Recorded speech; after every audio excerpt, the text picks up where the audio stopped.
and it looks like, and I'm going to be recording. Billy O'Callahan, welcome to Warwick's. Oh, thanks for having me, Julie. I'm delighted to be here. I'm so excited you are here. And I told you a little bit in the green room, but I'm so excited that Josh, your publisher at Godine, put this beautiful book into my hands. I don't want to gush too much, but I think I'm going to gush throughout. I told you there in the green room too, you are now my new favorite Irish writer. And I have a plethora of Irish writers that I love. People like Sebastian Barry, and I'm going to equate you with, and Colin McCann, and those wonderful men that are out there with you. So what a treat it is to host you today. So my pleasure. Welcome. So Amanda's in the background. So for those of you that are joining us on Facebook, Amanda's going to put how to order this lovely book from Warwick's. I'm going to ask Billy real quick. So Billy, you are in Cork, Ireland. That's right. Right. Now. Is that correct? Yeah, that's right. And what time is it there? It's 9 o'clock, 9 p.m. PM. Want to make sure everybody understands PM. And PM. you see that light that's kind of shining on his face, that's actually the sunlight. Yeah, we have about another hour at this time of year. Yeah. In another month we'll have 2 hours. Isn't that crazy? Yeah. Well, it's 1 o'clock in the afternoon here in San Diego. So hopefully we have some people joining us from both sides of unfortunately, if you aren't Cork or anywhere in Ireland watching us, we can't ship this to you, but I'm sure there's a local bookstore around that probably has this. But there's anywhere else in the US, yeah, there's a few. Anywhere else in the US, we do actually ship. We're located in San Diego. If you're here around town, we'd love to see you come in the store. But while we're here today, so I'm gonna tell you a little bit about yourself, Billy, if you don't mind for a minute. I'm interested to hear. Just to let people know a little bit about you before we start the conversation. So you are the author of 4 short story collections: In Exile, In Too Deep, The Things We Lose, The Things We Leave Behind, and The Boatman. And the novels, The Dead House and My Coney Island Baby. So today, like I said, we're going to be talking about Life Sentences, which is a story that spans 3 generations of the Martin Egan family. So my first question to you is, and you could do this in both however you'd like, but tell us a little bit about that, but also tell us what the seed or the idea for this book and where it came from. Okay. Yeah, the book covers 3 generations of my family. My grandmother finishes the book, Nellie. Okay. She was my grandmother. Her father was Ger. His section begins the book, and the central part of the book is Ger's mother, Nancy. So that's what the book is basically about. It's their lives, really. Tough lives, yeah, very tough lives. Pretty tough, yeah. And the idea of the book came to me from to tell the story of the book, I suppose I have to go back to when I was about 6 or 7 years of age. I lived with my grandmother, Nellie, and Nellie was dying at the old age of about 62. 63, but she was an old woman. Right. She'd had a tough life, and she was an old woman. So she would at that point, my mother and father were there, and I was the eldest. So for up to that point, I was the only child in the house. Okay. I'd had a brother who had died as a baby, so there was me. So I was the one that got the brunt of the stories, and my grandmother was a great storyteller. To the extent that she would keep me at home from school. I hated going to school anyway, but she would keep me at home from school to tell me stories. she'd say it's too wet to send the poor child to school today. We'll keep him here. And she was a good enabler. she was a great grandmother, the best kind. But she would sit me down, and my mother would go off and do what she had to do, and she just tell me stories all day. And what I was, she would tell me stories about the banshee and leprechauns, and the black and tans, which were the British soldiers that had occupied the country in her childhood, and all of this kind of thing. But the part of the stories that I found most fascinating, that really kind of absorbed me, were the ones that were from her own life. Her own. I was just interested because the village where I live now was the village where she grew up. Okay. And it's very changed now. It's it's become built up, and but when I was a child, it still hadn't become developed to the extent that it is now. So the things that she would talk about and the places, I knew, and the families were still there, descendants of those families. So I could really relate to the stories she was telling. And the thing that she loved to talk about really was her father. She adored her father. This is Ger, right. who begins the book. Who begins the book, right? And Ger was he was born very, very poor, as poor as it gets. The workhouse is right. Oliver Twist stuff. Right. And he had just a tough life along the way. He joined the army, the British Army. Ireland was Britain at the time of his life, and he joined the army, as did many poor Irish, right, to make a earn a living. And he fought in the Boer War, which was the South African War, in 1901. Then he came home and married, had his family. And when the First World War broke out, he was middle-aged by then. Okay. He re-enlisted, and he went off, and he fought in the Battle of the Somme, got wounded, and was sent home. And it was that was it was when my grandmother was born as a result of him coming home. Okay. So when you did Ger and are these really your family names, or did you rename these characters? So these are really they're almost everything in the book is it's factual. But the problem is that there's not, it's very hard to find detail in history. Right. So that's fictional. I have to put I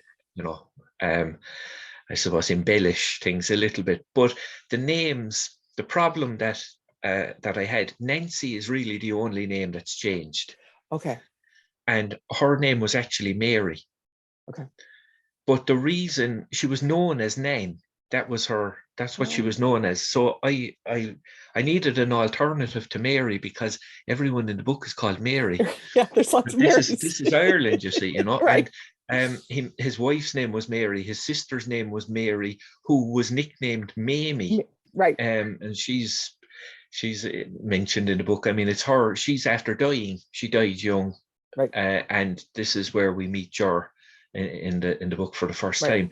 So that name, he had a daughter, Mary, who was named May, who was nicknamed May, and I needed an alternative. I couldn't have another Mary. So I must say, though, even though there are Marys, it's clear. It's very clear. That's not a confusing at all on which Mary belongs to who, and no, it's very clear on who they are. Basically, maybe because of the nicknames that they have. Well, I had a few other Marys in the book that I had to cull along the way. So was there a reason that, and we'll get into some of the little characters, because you touched on some topics that I really want to go back to a little bit. But was there a particular reason why you wanted to tell the story in the sequence that you did? with Jer first and then Nancy and then Nellie. Yeah. Was there a reason for that? Well, initially my intention was only to write Jer's part. Okay. I had written a short story. It finished my last collection of stories, which was The Boatman. There was a long short story, and it was called A Death in the Family. And it was a story that my grandmother had told me when I was about 6 or 7 years of age. And it was about her brother, Jimmy, who died as a little boy. He had an accident. He fell off the back of a goat while picking ivy. He was to feed the goat. He fell off his back and he broke his own back. And he died over a period of weeks. It's very cheerful stuff, as you can imagine. But this was the story that from the first time I started to write, the first time I started to think seriously about writing, this was the story I was trying to write. And they came back to you. I mean, even though you heard them as like a 6 or 7 year old, they were still, because of probably the way your grandmother told those stories, were very vivid and very. Absolutely. Yeah. And then as well, you know, my mother was very close to her mother. And I was very close to my mother. So, you know, my mother would talk endlessly about things and I would ask questions. You know, I'd always was always curious. But when I wrote this story, A Death in the Family, it sort of opened everything up for me. I had tried to write that story for a long time and I could never quite get it right until I found the way to tell it, which was, I realized it had to be my grandmother narrating the story. So it's a first person, just like the third section of this book here. Then I ran into another problem when I was doing that, because, you know, they were, I suppose they were intelligent enough people, but like, for example, Nancy in the book, Nancy couldn't read or write. You know, she was, you know, she was illiterate, and yet, so they wouldn't have had the capability to tell their story the way I've told it. So I struggled with it for a long time, and then I came to the realization that the narrative voice had to be the voice of the heart, more so than the verbal, you know, the way that somebody would verbalize their life. So it sort of, it has this confessional feel, I think, in one way, but it's also, you know, it's the voice of feeling more than the actual voice. Oh, yeah. And so once I'd done that, once I had written that story, I knew I wanted to write Jer's story. And then, so I started Jer's story, and I was only thinking of it as, you know, there's not many places will publish a long short story, 10,000 words or 15 or 20,000 words. The Death in the Family story was published in Plowshares, and so I had that in mind, that maybe I could send it to them. But I had written, I started writing Jer's story, and I was, you know, I was halfway into it, I suppose, and I realized I was going to have to tell his mother's story to make sense of his story. Yes. You know? Yep. And then it just felt natural then to finish the book with Nellie, my grandmother, her story, because that was the one that I was closest to. It was the one that, you know, it was like coming forward in time. What I wanted the book to be really was, it's a book about family, obviously, but it's sort of the things that are passed along. You know, it's the bloodline, or and, you know, maybe there's, you know, I often think about genetic memory and all that sort of stuff. And all I can say is, when I was writing this, and it was my sister and her friend did a lot of work for researching for me.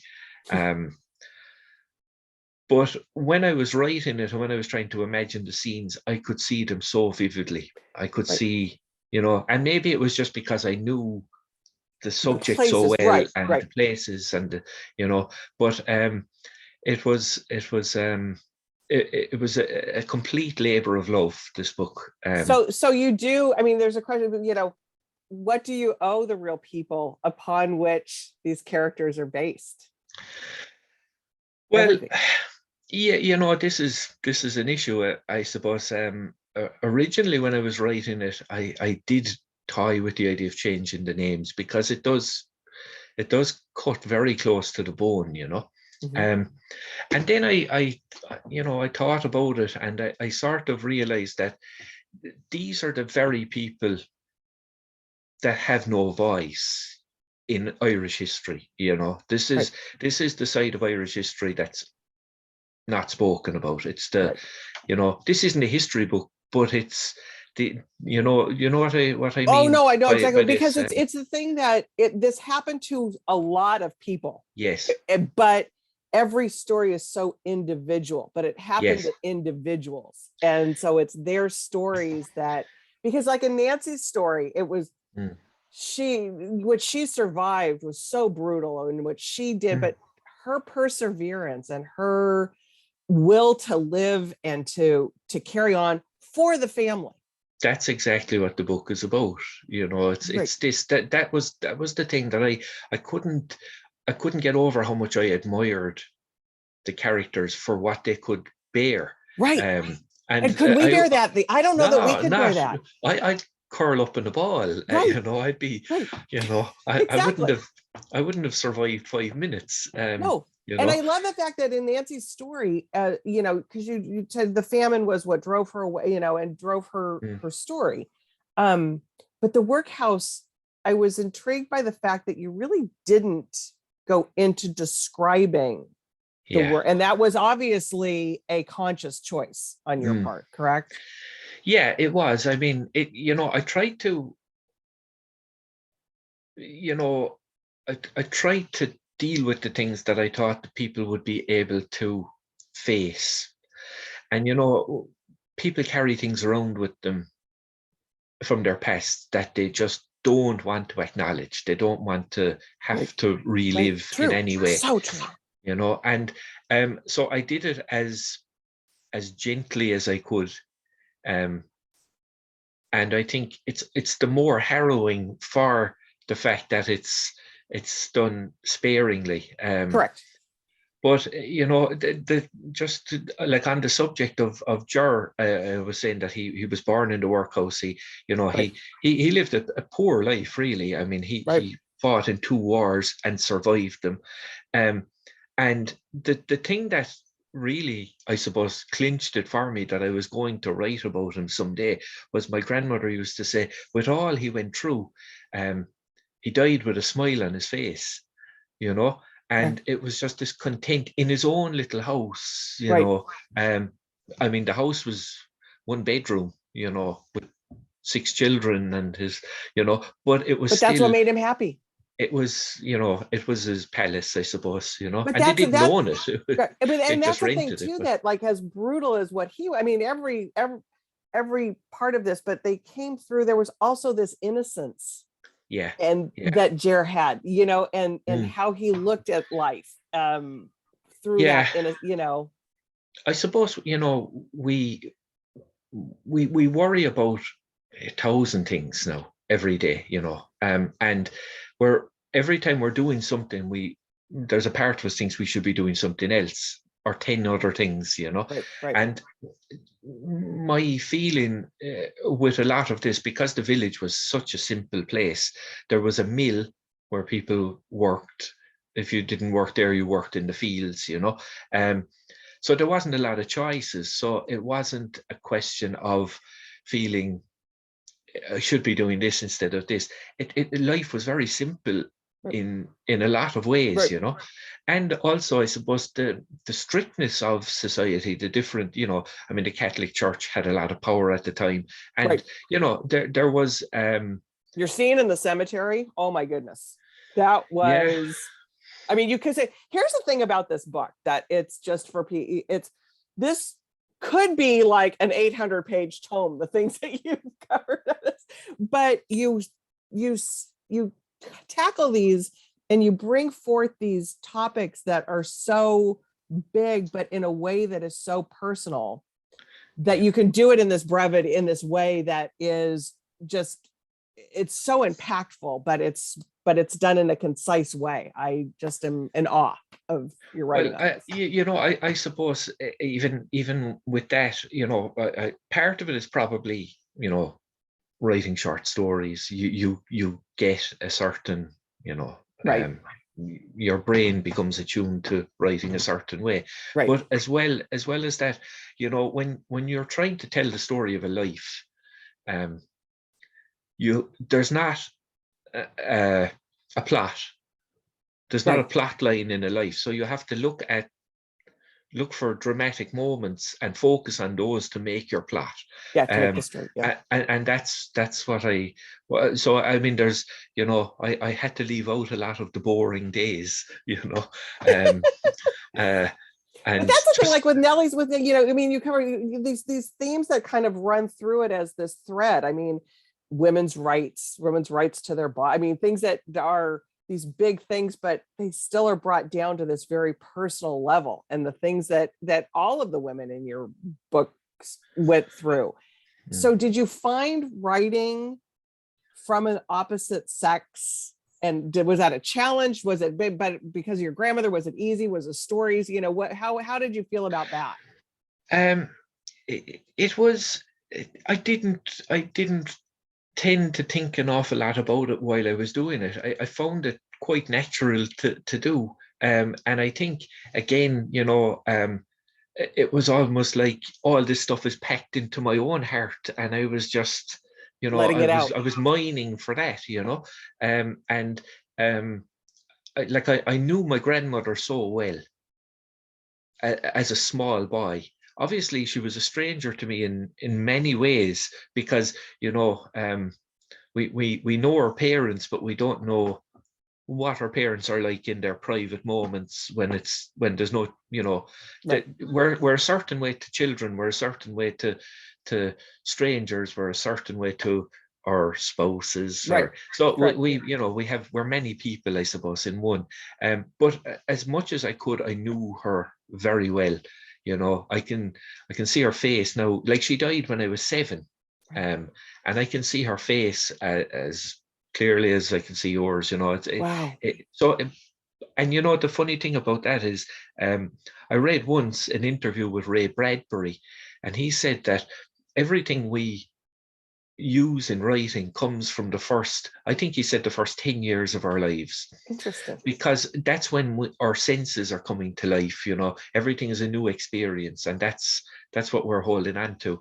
And so I wonder if that's the reason why that part of my life is so vivid. Right. Yesterday wasn't so vivid, Right. so Okay, we've got a question yeah, okay. from somebody that, and I want to, there's still more. How do you feel about reading? Do you want to do a little reading? Because we have somebody asking if you would, they'd love to hear you read from your book, if you feel like doing If that. you want me to. I think I would love that, actually. Okay, yeah, okay. You'll have to bear with me a Yeah, second till I finding a a little. passage that you want to read there. Um, okay, I'll read a page or so, and we'll Okay, see sounds good. where we go. This is a part from Nancy's story. I have known happiness because a life is never just one thing, and while it might not amount to much when my time is considered as a whole, it remains significant for me. Romance excited my young days in a way that made them seem so much better than they were. A hot burning sun that flared for a brief while to an intensity that left me forever scorched. That it wasn't both-sided, that what I'd felt hadn't been necessarily returned hurts, but time's passing has made me realize that it was in no way less real for its shortfalls. And I live now for my children, because when I had nothing, I had them, and I knew that I was all they had. To have lasted into old age makes me feel at times as if death has forgotten me, as if I'll be the one to somehow beat the trick. If that sounds like a blessing, it's not. I'm tired, have been for years, but lately I feel spent. I get up in the mornings still wanting sleep, and I lie awake deep into the night, trying to ignore all the things that have remained at bay during daytime hours, but which come at me once the house has turned quiet. Will the grave be any different? Maybe that's the hell priests talk so much about. Hell might be the ceaseless repetition of who we are during our lowest moments, with our mistakes, the ones that have defined our lives, playing over and over to goad us for all eternity. But I hold on to the consolation that whether heaven or hell awaits me, at least I'll be lying down for it. Like I've said, I'm tired. I was 19 when I met Michael Egan for the first time. That's not where my story begins, but it's where I begin. That day, the beginning of my happiness and the start of my fall. Maybe I'll stop there. Gorgeous. Oh, and it just brings back just reading that. I'm so glad that somebody asked you to do that, because I just loved hearing that from you. Yeah, her life was so hard. Yeah, it was a tough life. She came from a little island off West Cork, Cape Clear, and it was one of the areas that was badly ravaged by the famine in the 1840s. She wasn't born until after the famine, but the effects of the famine lingered for a long time. Oh, and also her family were decimated. It wasn't that they had all died, but all that could had scattered. They'd moved away, and contact was lost. I mean, if people can't read and write, it would be very hard to keep in contact. And this was the mid 19th century. So yeah, she eventually came up out of Cape Clear in her teens, really, made her way to the mainland, and made her way up to Cork City, which was a fair old walk, right. Well, and just, I mean, yeah, she's 19. I mean, she's so young and all yeah, by herself. Yeah. And yeah. And she was also like an innocent, a real country innocent, coming up to the city, and she met up with the wrong fella. That's which is the old story, right. and that was that really. That was the That as I was said, the beginning of our downfall. It was, and yet she endured. She endured and persevered. I mean, to a point where. Yeah. What do you think that? So I know I stalked you a little bit and went on your website and noticed that you were named Cork Person of the Year. What do you think? No, I wasn't. Person of the month. Yeah, the month. Person of the month. Person of the month. That's right. Which I think you will be Person of the Year, but I'll just throw that in there. But what do you think your ancestors would think about that? I mean, would they just be like, "Oh my goodness"?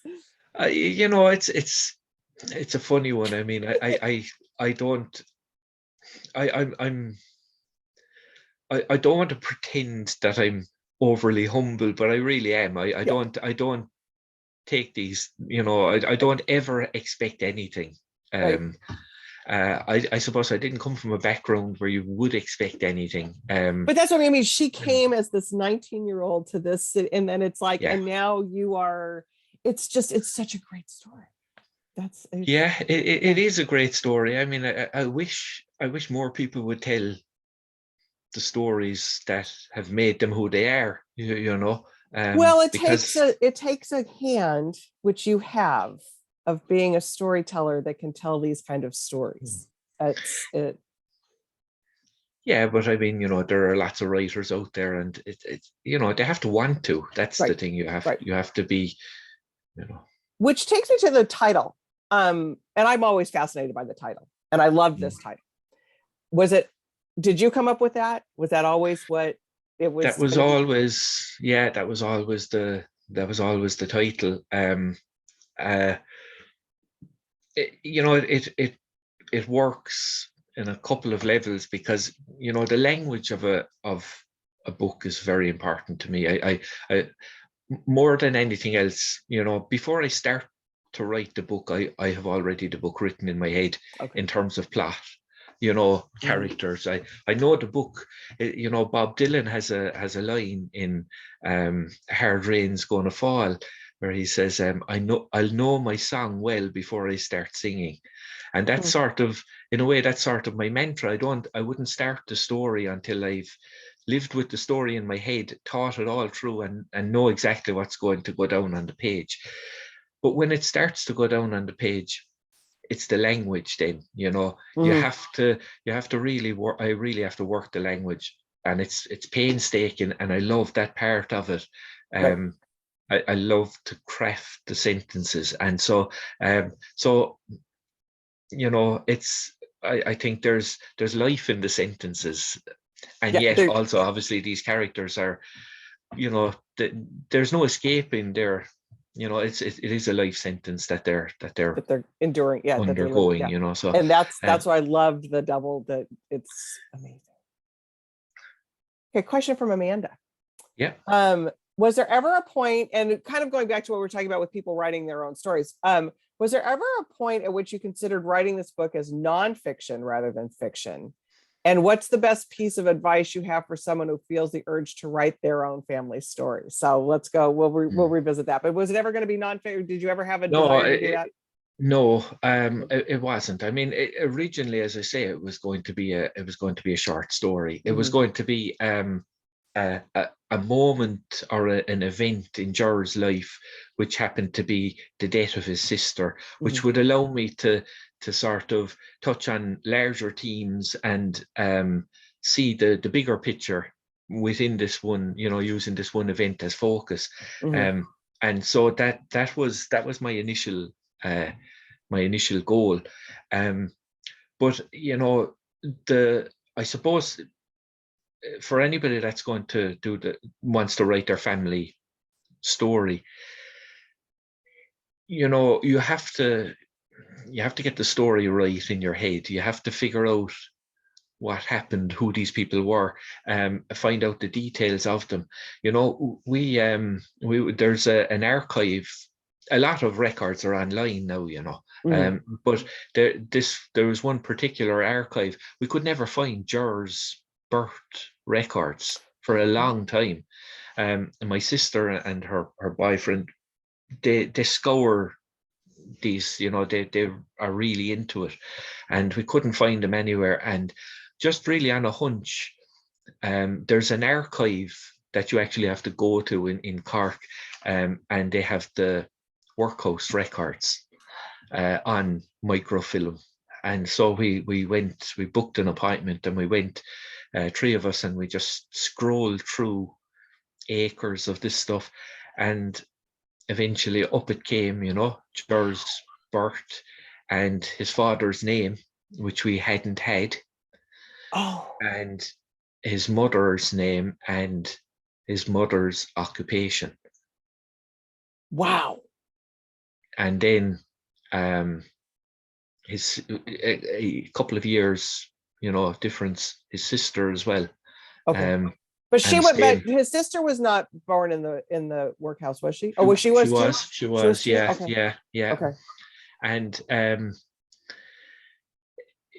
it was how emotional that must have been for you all. Yeah, it was. It was a shock. I mean, it was a shock. But the funny thing about it was, I'm not sure my grandmother knew, who anything about her grandfather, we'll say Michael Egan. I don't think she ever knew anything about him. Oh, interesting. Okay. And this is, I suppose, where, a certain amount of guesswork comes in, but it's educated guesswork. Right. It's, you're following clues. Right. And Jor named his first son after his father, which, if it was somebody that you were, you hated everything about, you wouldn't do, because the child would remind you of them endlessly. Right. The other thing he did when he got married, his marriage records, the marriage register, he had put in the details of his father and mother, and he had made up, he had the father's first name right, but he had used the name Martin as the father's surname, so it looked like the mother and father were married. So he knew, I mean, he obviously knew. And it was, there's speculation obviously then, Right. but a funny thing was, I'm not sure if I should be talking about this, because these things kind of can come back to bite you, but it's just us, right? Yeah, just us. I got an email. I got a message on Facebook.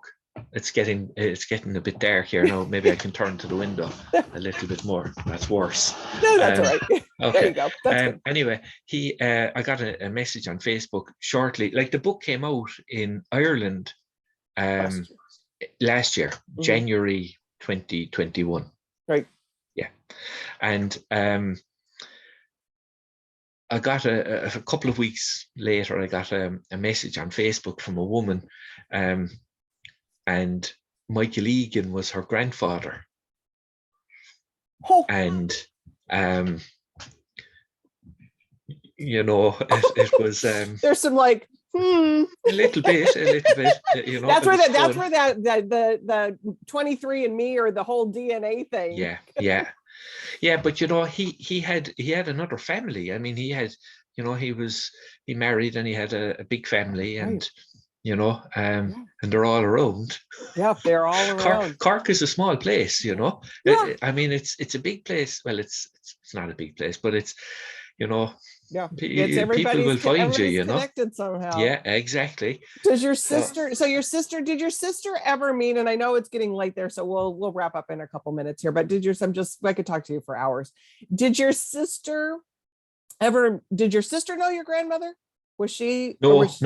My sister is, I'm 47. Okay. And my sister is 30. Okay. My sister is the youngest. So she was just fascinated by this and helped you just research and go through those archives and do that. Yeah. Okay. Yeah. And I mean, it's not just this, once you get that bug, you can't kick it easily, the researching part. And so it's not just this line, she's done lots of lines, and there's lots of stories there. I bet there's a ton in different directions, Michael Egan, just on a, it's these sort of little nuggets that come up that when you find them, you love it's them. Pulling the thread. It really is. There was one, Michael Egan, his father had a brother, and the brother had 2 sons, so they would have been Michael Egan's first cousins. They went to Australia. There were 2 bachelor cousins. They went to Australia and they settled out in Australia, and they were Ned Kelly's neighbor. They were the next farm over from Ned Kelly, and it's, history is, there's no distance in history. It folds up on us very quickly, Very quickly. I mean, and like I said, those connected, what's the 6 degrees of, so that's not even 6 degrees of separate. No. That is like right there. Yeah, it really is. It's, it's the blink of an eye. Amazing. So, okay, so this came out in Ireland in 2021. So I usually don't have I usually don't like to ask authors when I'm first interviewing them what's next, because it's usually just released. But this came out last year, so you must be working on something else now. Yeah, I have a new novel that will be published next spring. Okay. In Ireland, Britain, and in Britain, I'm hoping that it'll also be. I think too. And it may come out, maybe around the same time, so there won't be such a lag between the American release. But it's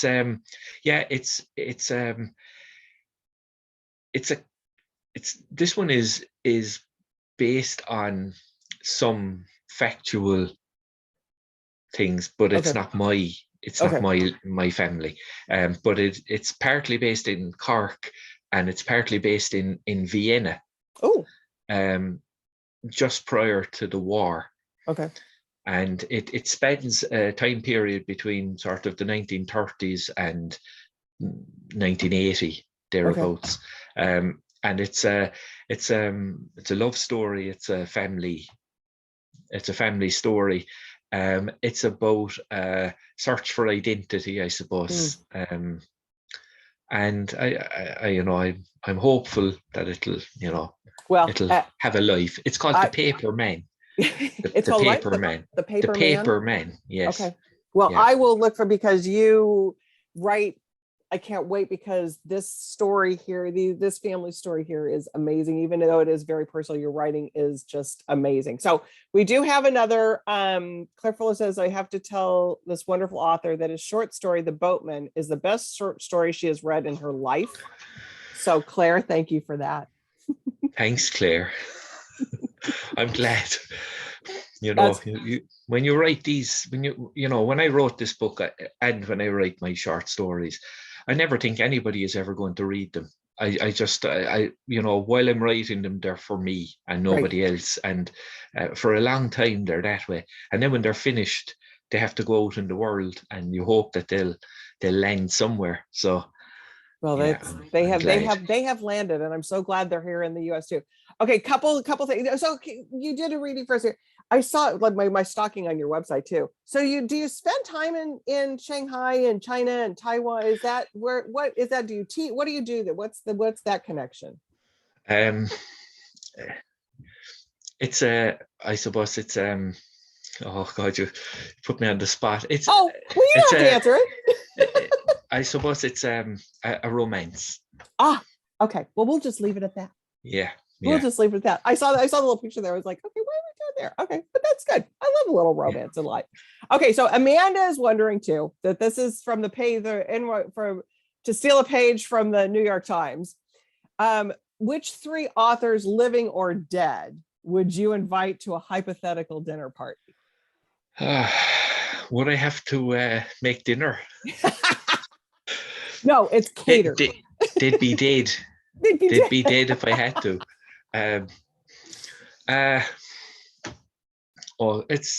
These questions are always tough. But I can only say, when I first seriously started reading as a boy, I suppose, 10 or 12, it was Hemingway and Steinbeck were the two that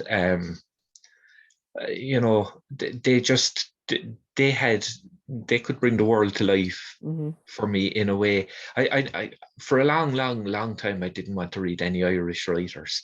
We had to read them in school, they'd make us read James Joyce or whoever. But so I could look out the window and see Ireland. I knew all the people around me. I knew what Ireland was, and when I did read them, I invariably found that they weren't writing about the Ireland I knew. Interesting. But a lot of what I really wanted to experience was the world. I wanted to read. I found Steinbeck especially. He would do that for me. And Hemingway as well. If I had to pick a third fella or third person for the dinner party, I'd probably have to pick Bob Dylan.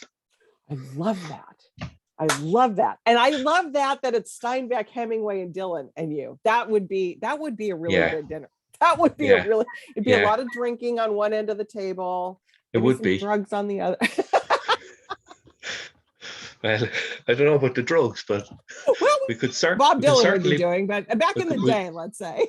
We could certainly put away a few, a few jars. Just a few. Oh yeah, that is. But it is. I mean, that is that, and it's a very male dinner now, like. But But I love that you said, because I guess it's our fascination with Irish being American. I adore Irish, right? And so it's just the same way. You're just like, Well, I I mean, can it look outside changed. and see America, and so It, it's just it didn't stay that way. right. I mean, I did eventually read the Irish writers, and I Right. did, but I think it's the formative.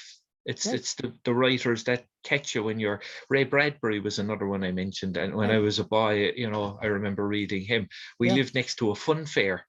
There would be a fun fair would come every spring, for for a couple of months, and it was Something Wicked This Way Comes was on my doorstep, Right. and I would run down to the library, and the library was just down the road, and I remember reading that, and coming up home, and there was this, it was just there for me. So it's the formative writers are the ones that I have sort of the most affection for. I have admiration for many writers, but it's the affection, is the that is the stays in one. your heart and stays It does. like the stories that your grandmother told you. Yes.